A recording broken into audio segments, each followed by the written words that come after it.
Hello student, आप सभी का स्वागत है। बच्चों, जब भी एग्जाम यूनिवर्सिटी के अंदर आपसे स्टोक्स थ्योरम का वेरीफाई पूछा जाता है तो बच्चों यहाँ पे लाइन इंटीग्रल और स्टोक्स थ्योरम से वैल्यू दोनों बराबर आनी चाहिए। यहाँ पे बच्चों क्वेश्चन दे रखा है कि verify the Stokes theorem for the function. बच्चों यहाँ पे एफ या वेक्टर पॉइंट फंक्शन है X square I cap plus K x Y J cap. बच्चों यहाँ पे के वाली टर्म इसको हम जीरो मान लेंगे।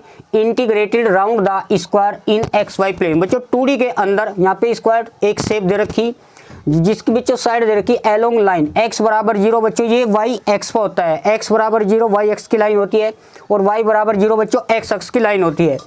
तो x बराबर a बच्चों x बराबर a y के पैरेलल होते हैं और y बराबर a x के पैरेलल होते हैं। इस तरह से हम इसको ट्रेस कर सकते हैं। तो यहाँ बच्चों सबसे पहले हम वेरीफाई स्टोक्स थ्योरम पूछा जाएगा तो यहाँ पे बच्चों हम लाइन इंटीग्रल निकाल लेंगे और स्टोक्स थ्योरम की मदद से दोनों का अंतर बराबर लाएंगे। तो सबसे पहले हम स्टोक्स थ्योरम से करते हैं क्वेश्चन को। हमारे पास वेक्टर पॉइंट फंक्शन दे रखा है X square I cap plus K X I J cap. बच्चों we have that Stokes theorem का स्टेटमेंट कि हमारे पास जो लाइन इंटीग्रल होता है एफ डॉट डी आर उसको हम डबल इंटीग्रेशन में कन्वर्ट करते हैं और यहाँ पे बच्चों आपका curl F dot N cap और यहाँ पे आपका डी एस। बच्चों यहाँ पे जो एन कैप होता है यूनिट नॉर्मल वेक्टर होता है। यहाँ पे एक्स वाई प्लेन के अंदर है तो एक्स वाई प्लेन के अंदर यूनिट नॉर्मल वेक्टर यहाँ पे के कैप होता है। तो बच्चों आपको पहले कर्ल एफ चाहिए। कर्ल एफ को बच्चों हम लिख सकते हैं del cross F.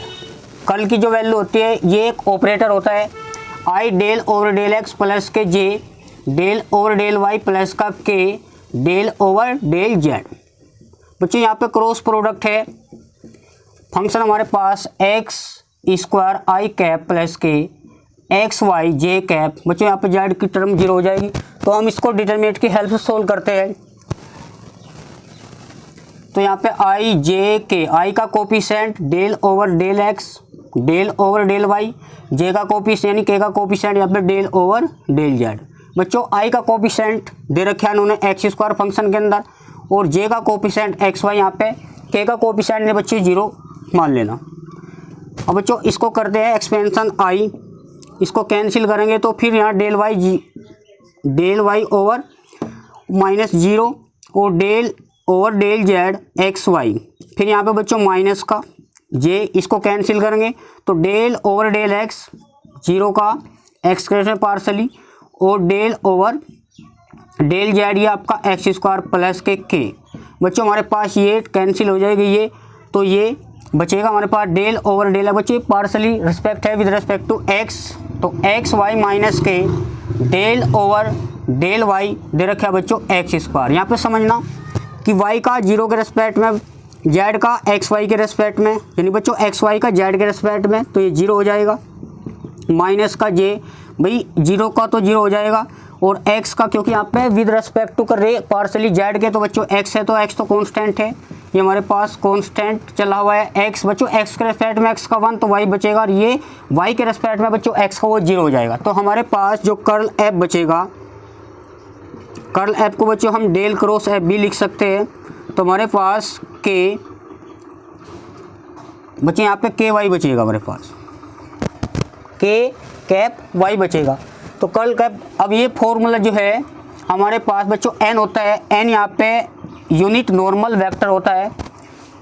X Y plane दे रखे है बच्चों, यहाँ पे मैंने आपको बताया था ये एक्स प्लेन है, ये आपका जेड है, ये आपका बच्चों वाई है। जब भी एक्स वाई प्लेन की बात करें तो वहाँ पे बच्चों के कैप लेना है और जब वाई जेड की यहाँ पे बच्चों आई कैप लेना है और जब जेड एक्स की प्लेन करें, जेड एक्स मतलब बच्चों वाई का कंपोनेंट यहाँ पे जे लेना है। तो इस टाइप का वो आपको देगा एग्जाम के अंदर।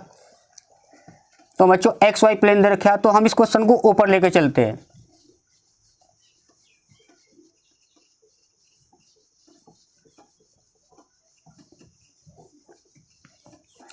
देखना बच्चों यहाँ पे कर्ल एफ हमारे पास, इसको हम डेल क्रॉस एफ भी समझ सकते हैं। इसकी वैल्यू हमारे पास के कैप वाई आई बच्चों। अब बच्चों यहाँ पे जो n है, क्योंकि n भी चाहिए, n है यहाँ पे यूनिट नॉर्मल वेक्टर, तो एक्स वाई प्लेन के अंदर बच्चों के कैप होता है और ds मैंने आपको बताया था एक्स वाई प्लेन के अंदर जो ds होता है सरफेस, तो D X over D Y N dot K. यहाँ पे बच्चों n क्या हो, यूनिट नॉर्मल वेक्टर है, तो हम इसको dx dy, यहाँ पे बच्चों n क्या है, k कैप, और k डॉट k बच्चों 1 हो जाएगा, और 1 का जो मैग्नीट्यूड है यहाँ पे 1 ही आएगा, यानी बच्चों ds को हम dx और dy में लिख सकते हैं।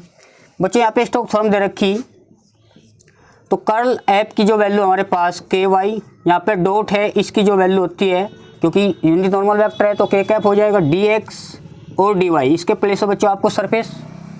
अब यहाँ पे जो k डॉट k 1 होता है, तो यहाँ पे y into D X D Y. अब बच्चों यहाँ पे जो लिमिट दे रखी, ये लिमिट x की लोअर लिमिट 0 है, अपर लिमिट यहाँ पे a है, y की लिमिट बच्चों 0 है, और y की दोनों लिमिट कांस्टेंट है, तो यहाँ डबल इंटीग्रेशन है बच्चों, दो लिमिट होनी चाहिए, x बराबर 0 टू a जा रहा, और y जो हमारे 0 टू a जा रहा। बच्चों यहाँ दोनों लिमिट कांस्टेंट है, तो x के भी रिस्पेक्ट में कर सकते हो इंटीग्रेट, या y के कर दो पहले। तो बच्चों हम y के करते हैं पहले, तो y का हो जाएगा हमारे पास y स्क्वायर बाई 2, तो केवल हमारे पास लिमिट भरो y की 0 टू a, तो बाहर dx है, और x बराबर 0। हमने बच्चों y का y के रेस्पेक्ट में कर दिया बच्चों इंटीग्रेट, तो y का y स्क्वायर बाई 2 1/2 बाहर ले सकते हैं, जहाँ पे बच्चों y है वहाँ पे a रखेंगे, जब लोअर रखेंगे तो 0 हो जाएगा, तो dx x की जो वैल्यू है 0 to a 1/2 a square by 2 constant लेंगे बच्चों, यहाँ पे जो 1 बचेगा, और 1 का हो जाएगा x, और लिमिट 0 टू a, तो a स्क्वायर बाई 2 1 का हो जाएगा x, लिमिट रखो बच्चों upper limit minus lower limit, तो a square by 2 a minus के 0, तो a की पावर 3/2 हमारे पास बच्चों स्टोक्स थ्योरम से ही इस क्वेश्चन की बच्चों ये वैल्यू आई।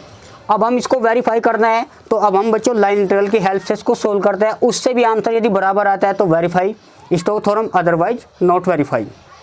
तो बच्चों हम इस क्वेश्चन को a की पावर जो 3/2 है वो स्टोक्स थ्योरम की वैल्यू आई। अब लाइन इंटीग्रल से बच्चों हम इसको यही आंसर लाएंगे, a की पावर 3/2।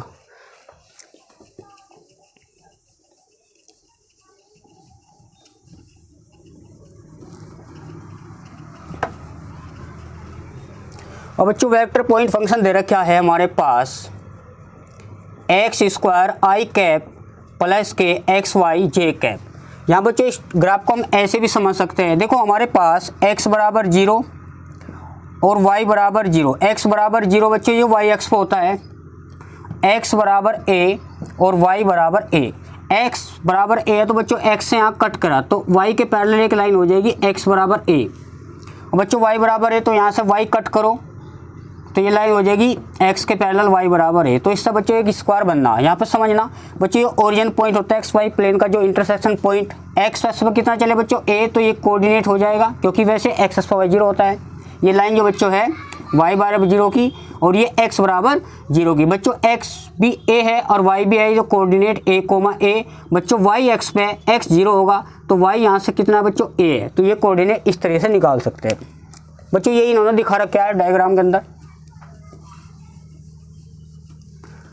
अब बच्चों हम इसको लाइन इंटीग्रल की मदद से सोल्व करते हैं, तो यहाँ पे बच्चों ओ ए बी बी सी सी ओ चारों पाथ को बच्चों ऐड करना है। पहले एलोंग C1 के निकालना है, एलोंग C2 के, एलोंग C3 के और एलोंग C4 के इंटीग्रल की वैल्यू लेनी। चारों पाथ को ऐड करने के बाद आपके पास जो अंतर आया था ना स्टोक्स थ्योरम से वही आना चाहिए, तो वेरीफाई हो जाएगी। तो एलोंग, तो बच्चों लाइन इंटीग्रल बोलता है कि हमारे पास एफ डॉट डी आर, तो बच्चों C1 के एलोंग निकालना है एफ डॉट डी आर और C2 के एलोंग निकालना है एफ डॉट डी आर। इसी प्रकार बच्चों C3 के एलोंग निकालना है और आपका C4 F dot D R. बच्चों ये चारों इंटीग्रल जो चारों पाथ हैं इनको ऐड करने पर कंप्लीट लाइन इंटीग्रल आ जाएगा। तो हम लेकर चलते हैं बच्चों एलोंग C1, दैट इज बच्चों हम C1 को OA भी लिख सकते हैं। OA, O का जो कोऑर्डिनेट बच्चों 0 है, A हमारे पास A, 0। बच्चों यहाँ पे समझना जब भी लाइन इंटीग्रल में क्वेश्चन करते हैं बच्चों वन वेरिएबल में कन्वर्ट करते हैं, या x में या y में।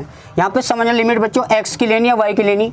देखो यहाँ पे जो x है वो कांस्टेंट है, x वेरीज कर रहा है 0 टू a, यानी x में कोई चेंज नहीं है, और जिसमें चेंज हो x में बच्चों चेंज हो रहा है क्योंकि 0 टू a जा रहा है, मेरे 0 टू a हमारे पास जो लिमिट हो जाएगी 0 टू a। देखो यहाँ बच्चों x जा रहा है 0 टू a और y यहाँ पे बच्चों दे रखा है इन्होंने कांस्टेंट, यानी 0 to j ये तो कांस्टेंट है, तो इसका डिफरेंशिएट क्या हो जाएगा बच्चों 0। अब यहाँ पर बच्चों निकालना है पहले हमें अलोंग C1, तो एफ डॉट डी आर, बच्चों एफ हमारे पास दे रखा x square I cap plus से एक्स वाई जे कैप, और डी आर बच्चों होता है हमारे पास डी एक्स प्लस के डी वाई जे कैप प्लस के डी जेड के कैप। बच्चों आई के प्लेस पर आप आई के आई में करेंगे तो D x plus K x Y D Y हमारे पास बच्चों ये, अब देखो डी वाई 0 हो जाएगा तो ये भी 0 हो जाएगा, तो x की जो लिमिट है 0 to a, जब भी हम बच्चों इंटीग्रेट करेंगे x की पावर 3/3, तो यहाँ पे 0 to a अपर लिमिट रखो a की पावर 3, ये हमारे पास अलोंग C1 निकल लेंगे। इसी प्रकार बच्चों अलोंग C2 का मतलब यहाँ पे ए बी की बात की जा रही, तो ए बी हमारे पास क्या है बच्चों a,0 और b हमारे पास है। देखो यहाँ पे कांस्टेंट क्या है बच्चों, x कांस्टेंट है, नहीं सेम टू सेम जा रहा, तो x यहाँ पे कांस्टेंट है बच्चों, उसका डिफरेंशिएट करेंगे 0, और y 0 to a जा रहा है, तो बच्चों यहाँ पे इस तरीके से 0 to a, तो y की जो लिमिट हो जाएगी हमारे पास C2 आएगा एफ डॉट डी आर, तो y की जो लिमिट है बच्चों 0 to a। अब यहाँ पे बच्चों dx 0 हो जाएगा। अब ध्यान देना हमारे पास ये फंक्शन है 0, x हमारे पास a है क्योंकि y में कन्वर्ट करना चाह रहे, a कांस्टेंट है, y का हो जाएगा y²/2, लिमिट बच्चों यहाँ पे हो जाएगी y की, तो अपर लिमिट रखेंगे यहाँ पे a की पावर 3/2 आंसर आएगा। इसी प्रकार बच्चों हम अलोंग निकालते हैं, हमारे पास उसका आंसर a की पावर 3/3 आया और a की पावर 2 आया, C1 C2। अब निकालते बच्चों C4,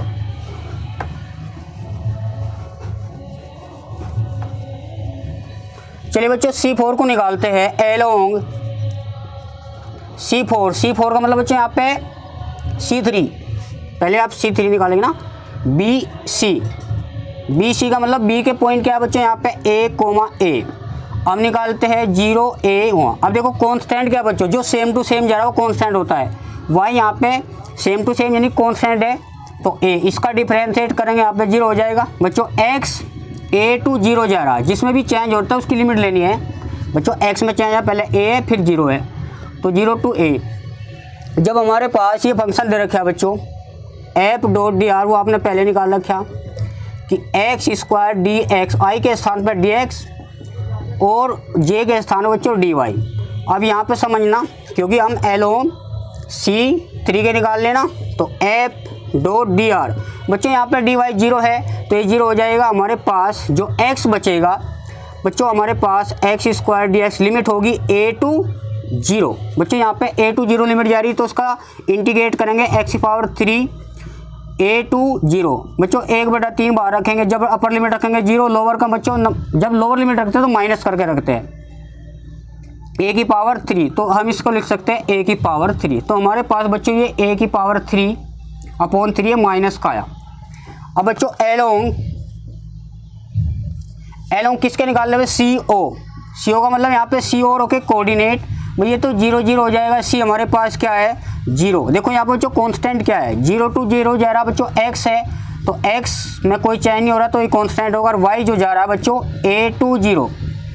अब यहाँ पे बच्चों y की जो लिमिट लेंगे a to 0 लेंगे। अब यहाँ समझने वाली बच्चों dx 0 है तो यही फंक्शन हमारे पास है, ध्यान से देखो बच्चों, ये dx 0 हो जाएगा, x हमारे पास क्या है 0, जब x 0 है बच्चों हम इसका y की मल्टीप्लाई करेंगे तो ये भी 0 हो जाएगा। अब चारों जो वैल्यू है उठा करके बच्चों यहाँ पे पुट कर देना। अब बच्चों इसकी जो वैल्यू आई थी a की पावर 3 और प्लस a²/2 प्लस इसकी जो वैल्यू है माइनस के a की पावर 3, और बच्चों ये वैल्यू 0 है, ये प्लस माइनस कैंसिल हो जाएगा, तो हमारे पास a²। बच्चों आपकी यहाँ पे लाइन इंटीग्रल से वैल्यू a²/2 आ रही है, और जो आपने स्टोक्स थ्योरम से भी बच्चों इसकी जो वैल्यू है दोनों सेम है, तो यहाँ बच्चों वेरीफाई हो जाएगी आपकी स्टोक्स थ्योरम। आज के लिए बच्चों इतने, मिलते हैं नेक्स्ट लेक्चर में।